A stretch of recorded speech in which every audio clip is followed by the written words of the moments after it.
Olá, meus queridos alunos do nono ano. Vamos iniciar a nossa 14ª aula de História online, estudando em casa. Abra o seu livro na página 85. Hoje nós iremos falar sobre o nazismo na Alemanha. Acompanhe comigo a leitura. No final de 1918, uma revolução liderada por socialistas e liberais extinguiu o Império Alemão e implantou um novo governo na Alemanha, que ficou conhecido como República de Weimar. O Tratado de Versalhes, que, como vimos, era extremamente rigoroso com a Alemanha, foi imposto a esse governo e obrigou o país a contrair diversas dívidas para honrá-lo.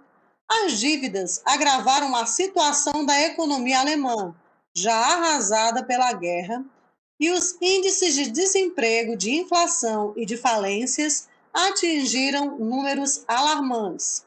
Nesse contexto de crise, de pobreza, de desemprego e instabilidade social, organizaram-se grupos políticos de oposição ao governo, que criticavam a falta de pulso para lidar com a situação. Um deles foi o Partido Nacional Socialista dos Trabalhadores Alemães, o Partido Nazista, fundado em 1919 e liderado por um ex-combatente da Primeira Guerra, Adolf Hitler, que de tendência conservadora e nacionalista. Na imagem você vê os discursos de Hitler eram acompanhados por multidões. Na foto, o líder nazista acena para o público em Berlim, na Alemanha, em 1938. O que o programa nazista dizia? Vamos aqui à leitura. Os nazistas acreditavam à democracia e ao liberalismo econômico a responsabilidade pela crise que atingiu a Alemanha. Segundo eles, a divisão da sociedade em partidos políticos e em instituições livres atrasava a tomada de decisões do Estado. Perceba que eles culpavam as instituições livres e a liberdade econômica. Interessante, não é? Seria necessária, então, uma reorganização para recuperar o que fora perdido com o Tratado de Versalhes. Entre 1923 e 1925, Adolf Hitler escreveu o livro Mein Kampf, Minha Luta. Nele, ele teorizou sobre o ideal nazista, enfatizando a oposição ao comunismo e ao liberalismo econômico e demonstrando a pretensão de comandar o povo alemão. Vamos à leitura do quadro ao lado. A desumanidade do nazismo. Desde a segunda metade do século XX, a ideia de que a humanidade teria diferentes raças é questionada. Atualmente, com o avanço das pesquisas genéticas, é consenso que, do ponto de vista biológico, não existem raças humanas. Existe apenas uma, a humanidade. Dessa forma, a doutrina nazista não é plausível do ponto de vista científico. Contudo, independentemente disso, a doutrina nazista é inadmissível principalmente por incitar o ódio, na medida em que se pressupõe que certos grupos humanos são superiores a outros e que os superiores teriam o direito de decidir o destino dos inferiores ou mesmo de eliminá-los. Continuando a leitura na página 85. Um aspecto fundamental do programa nazista era o racismo, principalmente o antissemitismo. O antissemitismo, que é um sentimento de aversão aos judeus, que também são conhecidos como povos semitas. Aversão ou ódio, né, aos judeus, que os nazistas eles odiavam os judeus. Para os nazistas, os judeus eram uma raça inferior, que deveria ser exterminada para preservar a pureza da raça ariana, da qual os alemães faziam parte. O antissemitismo era apenas uma das faces da concepção nazista, que acreditava que era necessário reservar os territórios alemão aos escolhidos, ou seja, aos alemães puros, de raça e de comportamento. Assim, além dos judeus, também não caberiam nesse espaço os eslavos, os deficientes físicos e mentais, os homossexuais e os comunistas. Todos esses grupos foram perseguidos violentamente pelo regime nazista, e muitos deles exterminados nos campos de concentração. Outro ponto estruturante da doutrina nazista era o conceito de espaço vital. A ideia de que a nação alemã devia ocupar uma área e ter acesso a riquezas naturais compatíveis com a capacidade de desenvolvimento de sua população. Por isso, a necessidade de a Alemanha expandir seus territórios. Página 86, a chegada ao poder.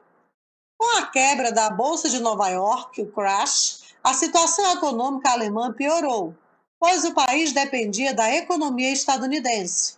Quando os Estados Unidos reduziram os empréstimos e as importações, a Alemanha viu os seus já altos índices de desemprego e falências subirem ainda mais. A classe média e a burguesia, temendo o crescimento do movimento socialista, apoiaram o Partido Nazista. Nas eleições de 1932, os nazistas elegeram muitos parlamentares e, assim, em 1933, conseguiram nomear Hitler para chanceler, uma espécie de primeiro-ministro da Alemanha. Em 1934, após a morte de Paul von Hindenburg, presidente da Alemanha desde 1925, Hitler assumiu a presidência e adotou o título de Führer, palavra do alemão que significa líder. Aqui na imagem você vê, lembrando que o Hitler ele era extremamente nacionalista. Aqui você vê a capa de um livro escolar alemão do ano de 1941. A suástica, que é esse símbolo, que é uma cruz. A suástica no centro da bandeira é um antigo símbolo religioso que foi apropriado pelos nazistas para representar o partido. A saudação Sieg Heil, salve a vitória, característica do período nazista, hoje é proibida na Alemanha. No poder, os nazistas restringiram. Olha o que eles fizeram quando chegaram ao poder. Hitler, né? Eles restringiram as liberdades individuais, você não tinha mais liberdade alguma, e políticas. A Gestapo, que era uma polícia secreta do Estado, ficou responsável pela censura e pela perseguição aos opositores ao governo e aos grupos considerados impuros e prejudiciais à nação alemã. Outras medidas do governo nazista foram fechar o parlamento alemão e silenciar os movimentos sindicais. No campo econômico, houve investimentos em obras públicas e em indústrias de armas, o que gerou empregos. Mas a forma como Hitler conduziu a economia alemã tinha como objetivo central a reconquista dos territórios perdidos na Primeira Guerra Mundial, o que acabou levando à Segunda Guerra Mundial. E você vê na imagem o símbolo do nazismo e Hitler. Vamos aqui a uma curiosidade da história. No budismo, a suástica, orientada para a esquerda, olha aqui bem aqui abaixo do pescoço, né, da imagem de Buda, você vê a suástica budista. Em japonês significa Onochimanji, manji frontal. A suástica budista representa o amor e a misericórdia.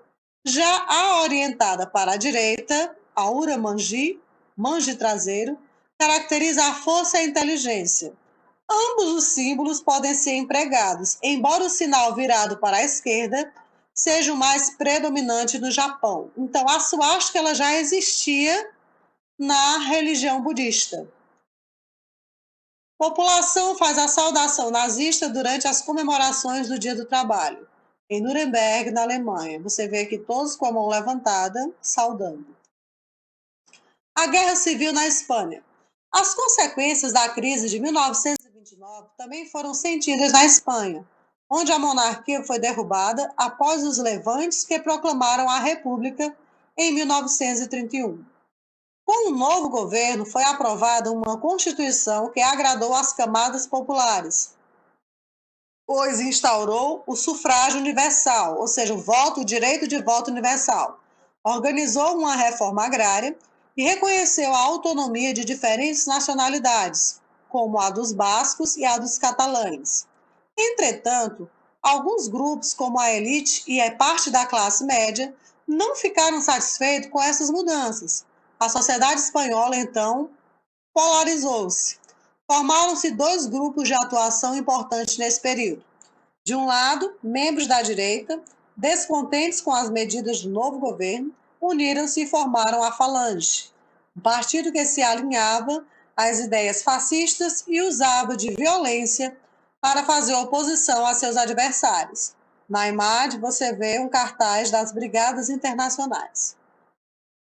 De outro lado estava a Frente Popular, formada por republicanos e grupos de esquerda, anarquistas e comunistas, que pretendiam deter o avanço da Falange e garantir a democracia no país. Os partidos da Frente Popular ganharam as eleições de 1936, mas os fascistas liderados pelo general Francisco Franco reagiram.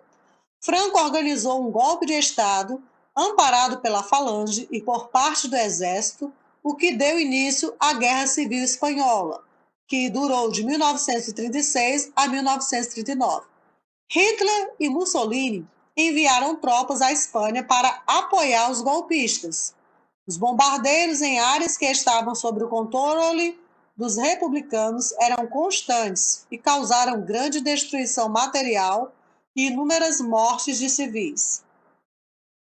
Apesar dos esforços dos grupos que compunham a Frente Popular, o poderio militar de Franco e de seus aliados era superior. Em 1937, a Frente Popular recebeu ajuda da União Soviética para enfrentar os fascistas. Voluntários de vários países formaram as Brigadas Internacionais, que combatiam as tropas de Franco. Contudo, os republicanos foram derrotados em 1939 e Francisco Franco instaurou uma ditadura que durou até meados da década de 1970. Esse período foi marcado pelo autoritarismo, pela censura e pela repressão. A Guerra Espanhola terminou com um saldo de mais de 500 mil mortos e muitas cidades devastadas. Vamos para a nossa atividade. Releia as páginas 85 a 87 e responda. Como ficou conhecida a revolução liderada por socialistas liberais ocorrida em 1918 na Alemanha? 2. Quem foi Adolf Hitler? Ele foi líder de qual partido? 3. De acordo com os nazistas, quem era o responsável pela grave crise sofrida pela Alemanha? 4. Por que os nazistas defendiam e propagavam o antissemitismo? 5. Explique de acordo com a doutrina nazista o conceito de espaço vital. 6. Como o movimento nazista chegou ao poder na Alemanha? Como é que estava a população que permitiu esse nacionalismo exacerbado, esse totalitarismo e essa ditadura chegar ao poder? O que era a Gestapo e o que fazia? 8. No poder, como os nazistas governavam? Eram bonzinhos? Deixava todo mundo livre? 9. Descreva como estava a Alemanha antes da Guerra Civil e quais foram os motivos da insatisfação espanhola. Terminada a minha atividade, envie a foto para o meu WhatsApp. Escreva as perguntas e as respostas de caneta. Neste momento, eu finalizo mais um Estudando em Casa.